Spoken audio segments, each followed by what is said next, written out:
Hola, muy buenas a todos chicos y chicas, bienvenidos una vez más, soy Pablo de la Torre, ya me conocéis.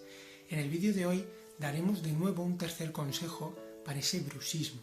En el vídeo anterior, en el segundo vídeo de esta serie, ya hablamos de por qué se provocaba ese dolor, esa alteración, esa congestión nutritiva y qué hacía o fomentaba que apareciese el dolor.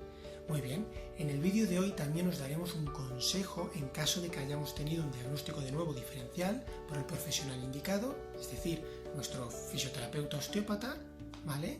Nuestro médico de cabecera o nuestro odontólogo pertinente, ¿vale? Entonces, ¿qué podemos hacer? Estirar la articulación.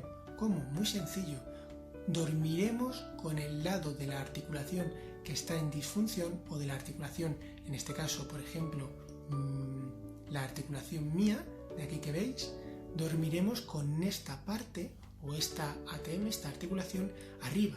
¿Para qué? Porque siempre que dormimos de lado, con ese lado arriba, va a tender, por el efecto de la gravedad, la mandíbula a decaer hacia el lado contrario y eso va a estirar de forma pasiva y sin que nosotros nos demos cuenta esas fibras musculares. Muy bien, hasta aquí el vídeo de hoy, espero que os haya gustado y os haya servido. Cualquier duda no dudéis en preguntarme o preguntar a nuestros compañeros. De nuevo, un saludo de los miembros de la Clínica de Cirtema y del equipo de Fisiostar. Chao, chao.